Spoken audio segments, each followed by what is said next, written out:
പ്രിയപ്പെട്ട സമർപ്പിതരെ, മാതാപിതാക്കളെ, ഏറ്റവും വാത്സല്യമുള്ള കുഞ്ഞുമക്കളെ, നമ്മളിന്ന് എല്ലാവരും നമ്മളുടെ ഈ വലിയ കൊറോണ ദേവാലയത്തിൽ ഒന്നിക്കുകയാണ്. ദേവാലയവും മുറ്റവുമെല്ലാം നിറഞ്ഞ് കവിഞ്ഞ് ഇടവക്കാർ ഒന്നിച്ച് ഈ പ്രഭാതത്തിൽ എത്തിയിരിക്കുകയാണ്. ആദിമ നൂറ്റാണ്ടിലെ ബലിയർപ്പണത്തിൻ്റെ ഒരു ക്രമമായിരുന്നു one altar, one bishop, one Eucharist, one community. ഒരു അൾത്താര, ഒരു മെത്രാൻ, ഒരു കുർബാന, ഒരു സമൂഹം. നമ്മളതിൻ്റെ ഒരു തുടർച്ചയിൽ നിൽക്കാനുള്ള പരിശ്രമത്തിലാണ്. വിശുദ്ധ ദിവസങ്ങളിൽ ഒരു കുർബാനയിൽ, ഒറ്റ കുർബാനയിൽ എല്ലാവരും ഒന്നിക്കണം എന്നുള്ള ആ ഒരു കാര്യം ക്രമബദ്ധമായിട്ട് കൊണ്ടുപോരുന്നത്. അസൗകര്യങ്ങളും പ്രതിസന്ധികളും അപൂർണതകളും അതിലുണ്ടെന്ന് നമുക്കറിയാം. എല്ലാവർക്കും ഒരുപക്ഷെ വീട്ടിൽ നിന്ന് വരാൻ പറ്റുകയില്ല. രോഗികളായ മാതാപിതാക്കൾ കാണും, മറ്റ് അസൗകര്യങ്ങൾ കാണും. എങ്കിലും നമ്മൾ തിരുസഭയുടെ ചിരപുരാതനമായ ഒറ്റ കുർബാനയിൽ ഒരു ദേശത്തെ ആളുകളെല്ലാം, അത് രൂപതാധ്യക്ഷൻ ഇടവക വികാരിയോട് ചേർന്ന് അർപ്പിക്കുന്ന ആ കുർബാനയിൽ ഒന്നിക്കണം എന്നുള്ള ആ കീഴ്വഴക്കത്തിൻ്റെ ഒരു പ്രതിഫലനമാണ് ഇവിടെ ഇന്ന് നമ്മൾ ആവർത്തിക്കുന്നത്. നിങ്ങൾ എല്ലാവരും തന്നെ കുർബാനയിൽ സന്തോഷത്തോടുകൂടി എത്തി ഒന്നിക്കുന്നു എന്ന് കാണുന്നതിൽ എനിക്ക് അതിയായ സന്തോഷവുമുണ്ട്. തിക്കോയി വലിയൊരു ഇടവകയാണ്. 750-ലധികം കുടുംബങ്ങൾ പാർക്കുന്ന ഈ കിഴക്കൻ ദേശത്തിൻ്റെ ഏറ്റവും പ്രധാനപ്പെട്ട ഒരു കേന്ദ്രമാണ്.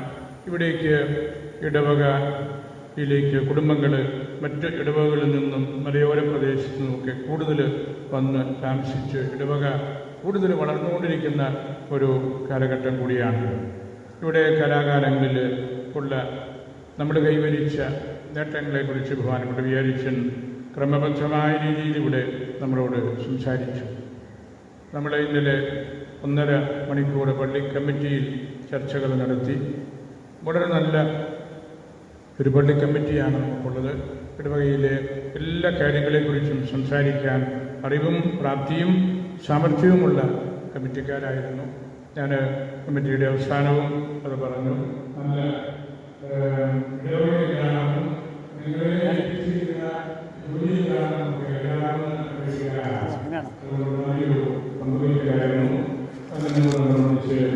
നമസ്കാരം ചൊല്ലി പിന്നീട് താളം കഴിച്ചു. അതിൻ്റെ തുടർച്ചയിലാണ് ഈ പ്രഭാതത്തിൽ നമ്മളിവിടെ ആയിരിക്കുന്നത്.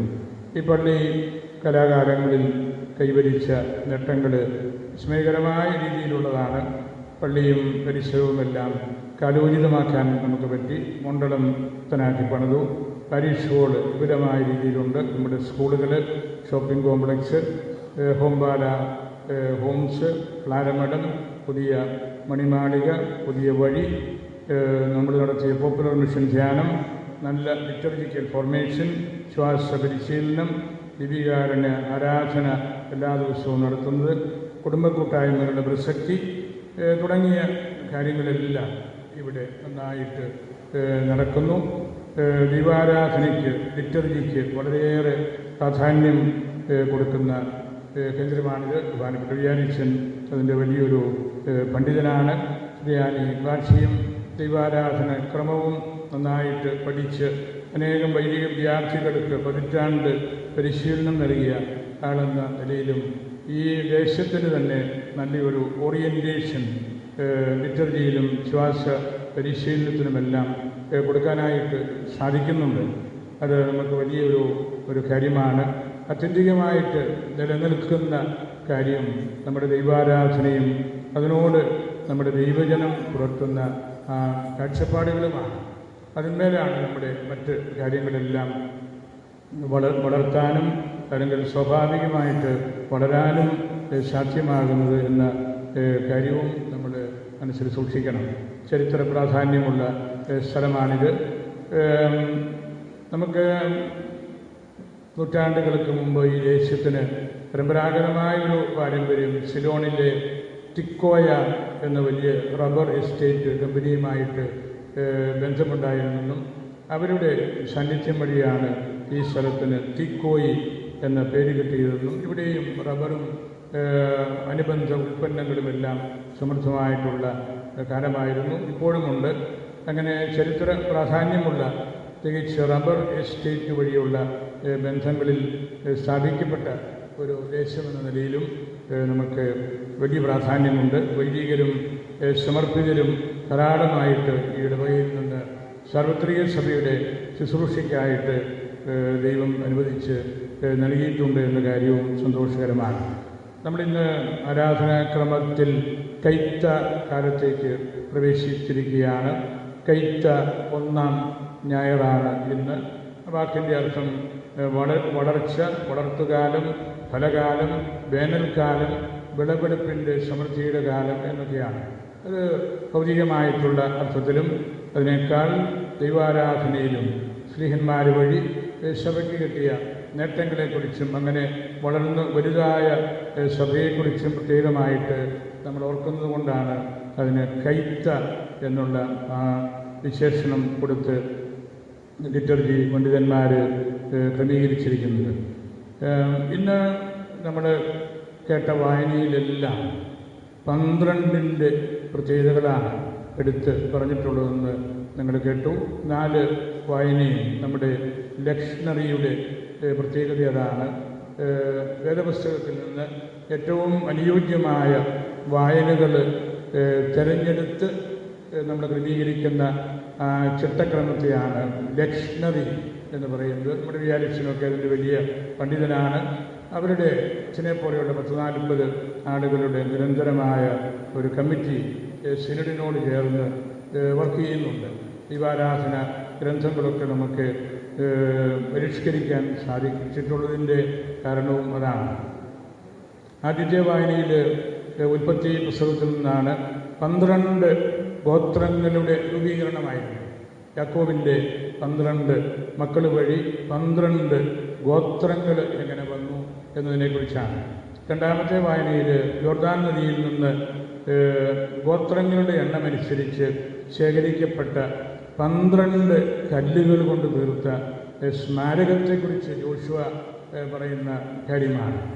മൂന്നാമത്തേത് 12 കവാടങ്ങളോട് കൂടിയ പുതിയ ജെറൂസലത്തെ അതിൻ്റെ ഏറ്റവും വിശിഷ്ടമായ രത്നങ്ങൾ കൊണ്ട് തീർത്തെടുത്ത ആ കാര്യങ്ങളെക്കുറിച്ചുള്ള കാര്യമാണ്.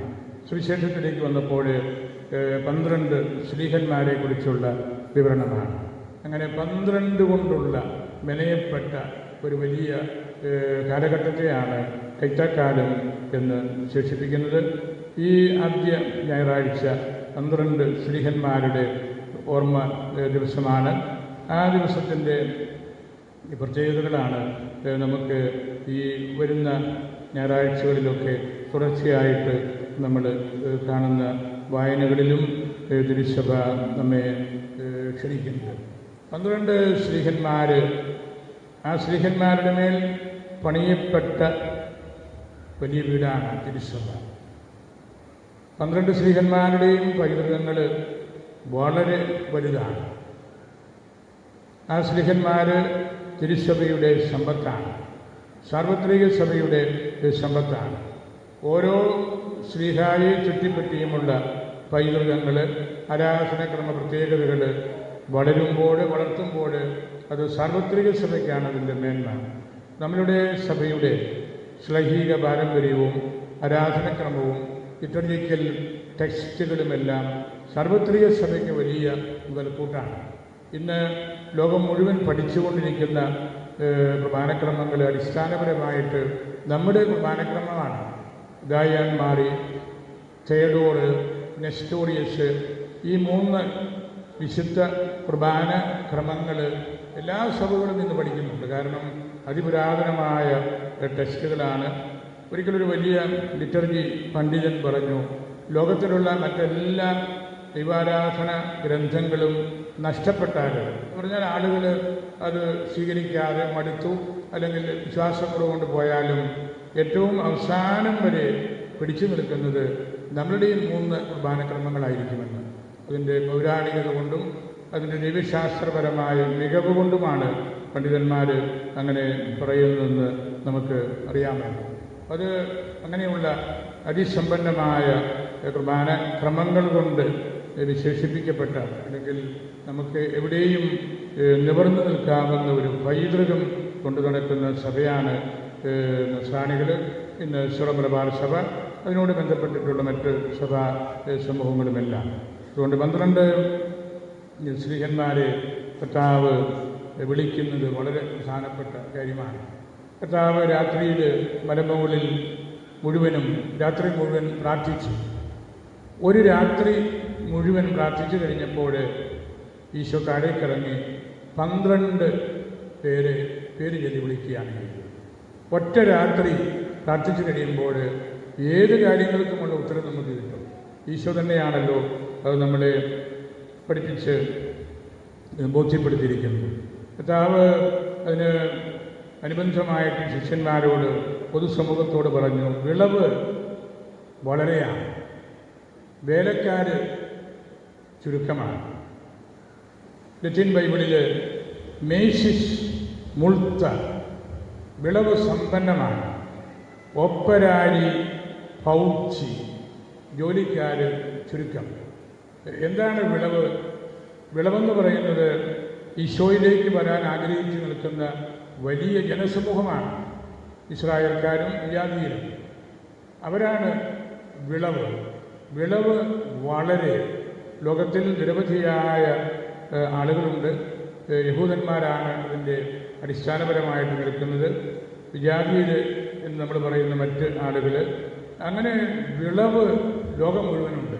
പക്ഷേ ജോലിക്കാർ എന്ന് പറഞ്ഞാൽ അപ്പസ്റ്റോലിക്കലി ട്രെയിൻഡ് ആയിട്ടുള്ള ഒരു ശ്ലീഹായുടെ ഉത്തരവാദിത്വം എന്താണെന്ന് ശരിക്ക് മനസ്സിലാക്കിയിട്ടുള്ള ആളുകൾ ചുരുക്കമാണ്. നമ്മൾ വഴിയോരങ്ങളിൽ നിന്ന് പ്രസംഗിക്കാറുണ്ട്, ബൈബിളും പറയാറുണ്ട്. അത് മോശമാണെന്ന് ഞാൻ പറയുന്നില്ല. പക്ഷേ വേദപുസ്തകം നമ്മൾ പഠിപ്പിക്കേണ്ടത് ദൈവാരാധനക്രമത്തിൻ്റെ നടുവിലാണ്. കുർബാനയുടെ ഈ വേദിയാണ്, വേമായാണ് ദൈവവചനം പ്രഘോഷിക്കാനുള്ള ഏറ്റവും നല്ല അവസരം. അങ്ങനെ നമുക്ക് അപ്പസ്റ്റോലിക്കലി ട്രെയിൻഡ് ആയിട്ടുള്ള ആളുകൾ ഈശോ ചെയ്തതാണ്. അപ്പസ്തോലന്മാർ എന്നാണ് അവരെ വിളിച്ചത്. അയക്കപ്പെടേണ്ടവരാണ്. ആരയക്കുന്നുവോ അവൻ്റെ അധികാരവുമായിട്ട് പോകുന്നവരാണ്.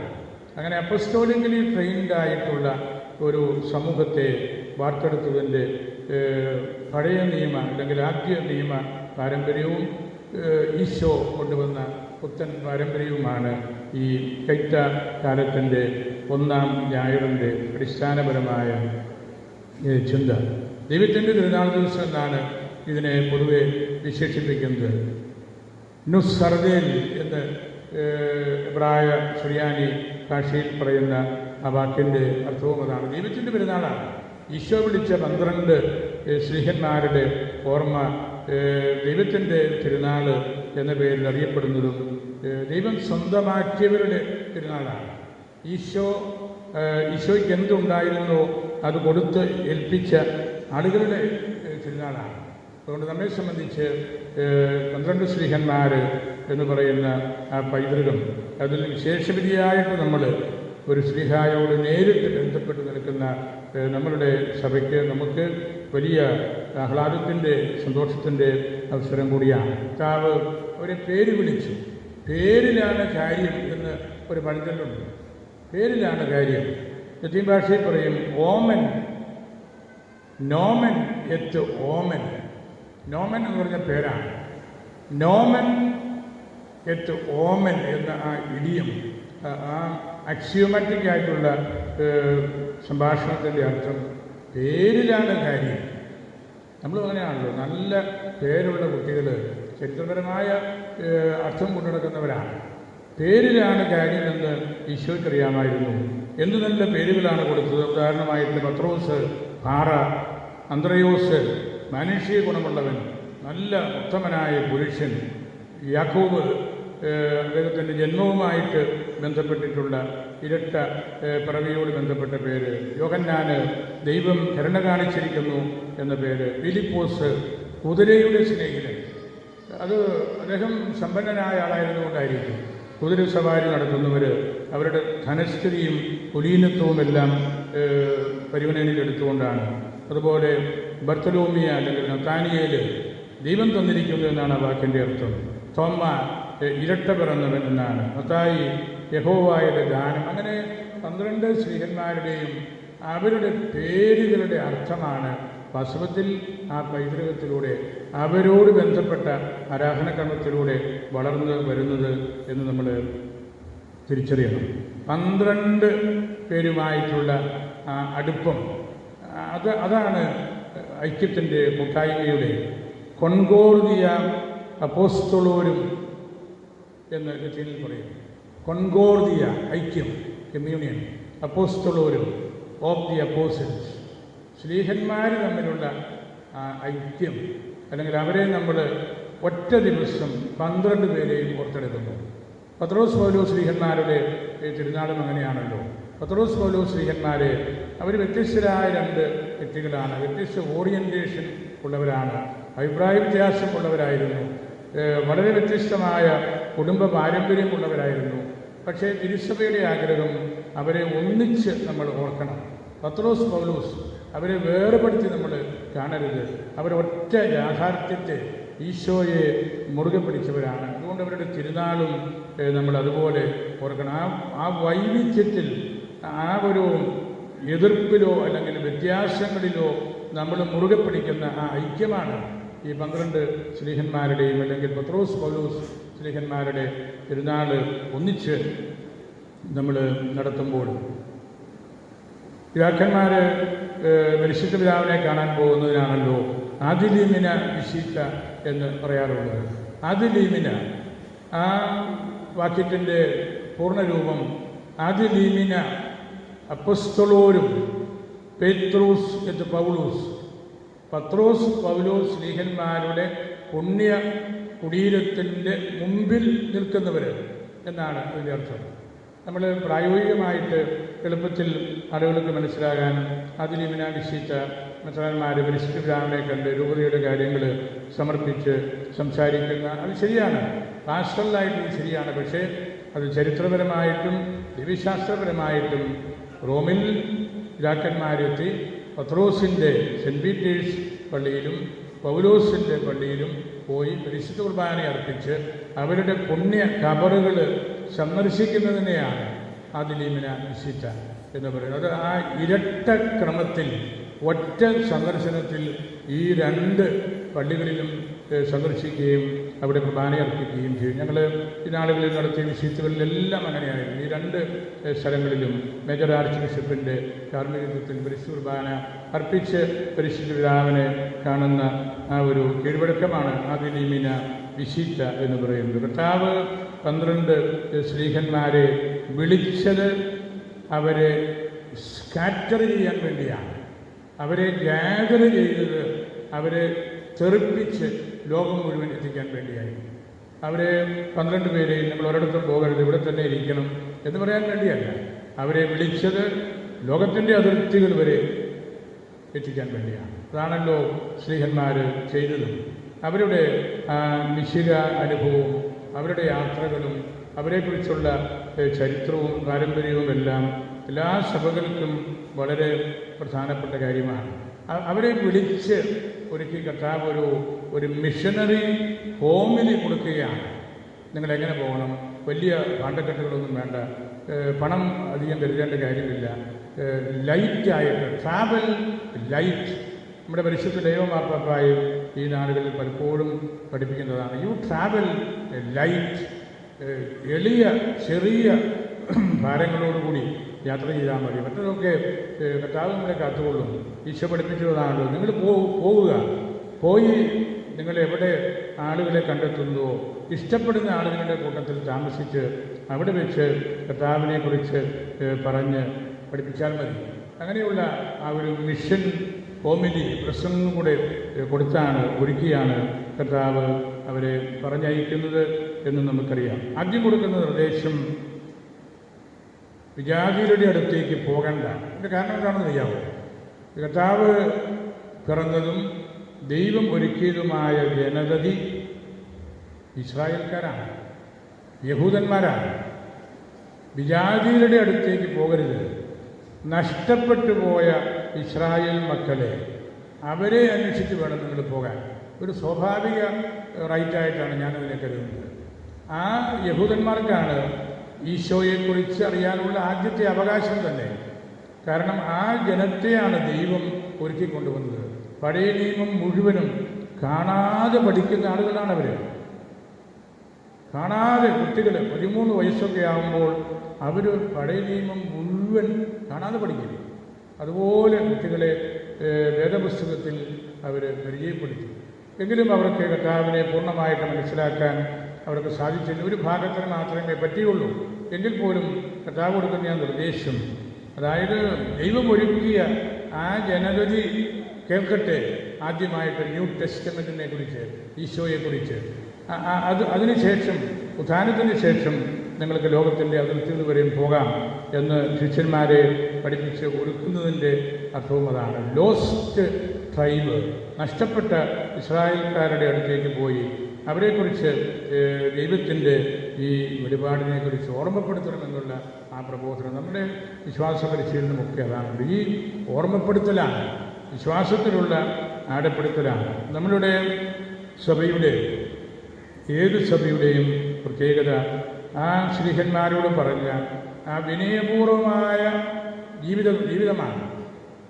ലളിതമായ യാത്രാക്രമം, ലളിതമായ ബാഗ്, വളരെ അത്യാവശ്യത്തിന് വേണ്ടിയുള്ള പണം. കാരണം ആ സമൂഹം അവരെ നോക്കിക്കൊള്ളും. നമ്മളും അങ്ങനെയാണല്ലോ. അച്ഛന്മാരെ സംരക്ഷിക്കുന്നത് സമൂഹമാണല്ലോ. അച്ഛന്മാരുടെ അലവൻസ്, ജീവിക്കാനുള്ള ആ ചെറിയ സമ്പത്ത് കൊടുക്കുന്നത് നമ്മുടെ ഇടവകയാണ്. ഈ ഈശോ പറഞ്ഞ ഈ അടിത്തറയാണ്. വേറൊരിടത്തു നിന്നും നമ്മൾ കാശ് കണ്ടെത്തി കൊടുക്കുകയല്ല. ആ സമൂഹമാണ് വൈദികരെ സപ്പോർട്ട് ചെയ്യേണ്ടത്. നമ്മുടെ രൂപതയിലെ എല്ലാ ഇടവകളിലും തീരെ സാമ്പത്തിക വിഷമമുള്ള 1-2 ഇടവക ഒഴികെ ബാക്കി എല്ലായിടത്തും ഈ സമൂഹമാണ്. അത് ഈ വേദപുസ്തകത്തിൻ്റെ അടിത്തറയിലാണ്. ഈശോ പഠിപ്പിച്ച ആ കാര്യമാണ്. നമ്മളെവിടെ സുവിശേഷം പ്രസംഗിക്കുന്നുവോ ആ ജനത്തിൻ്റെ അവകാശം കൂടിയാണ് ഈ പ്രഘോഷകനെ സംരക്ഷിക്കുക എന്നുള്ളത്. അങ്ങനെയാണ് നമ്മൾ എല്ലാ കാര്യങ്ങളും, ഈ പള്ളിയും പള്ളിക്കൂടങ്ങളും പാരിഷ് സ്കൂളുകളും എല്ലാം പണിയുന്നതും അങ്ങനെയല്ലേ? നിങ്ങളുടെ സംഭാവനയുടെ പങ്കുവയ്ക്കലിൻ്റെ ഭാഗമായിട്ടാണ്. അങ്ങനെ നല്ല ദൈവികമായ ഒരു എളിമയും വിനയവും കൊണ്ട് നടക്കണം. അങ്ങനെയാണ് നമുക്ക് ആദിമ സഭയിൽ തന്നെ മരുഭൂമിയിലെ പിതാക്കന്മാർ, അല്ലെങ്കിൽ മോണസ്ട്രീസ്, ഏകാന്തവാസികൾ തുടങ്ങിയ ദേറാക്കാർ തുടങ്ങിയ ആളുകളെല്ലാം വന്നത്. അതിനൊക്കെ വലിയ പ്രസക്തിയുണ്ട്. അതുകൊണ്ടാണ് നമ്മുടെ രൂപതയിലും നമ്മൾ ദേറ സംവിധാനവും സുറിയാനി ഭാഷ പഠനവും മൂലഭാഷാ പഠനവും എല്ലാം കൂടുതൽ ശ്രദ്ധിക്കുന്നതും, അല്ലെങ്കിൽ ആ രീതിയിൽ കൊച്ചുകുട്ടികളെയൊക്കെ ഒരുക്കുന്നതുമൊക്കെ.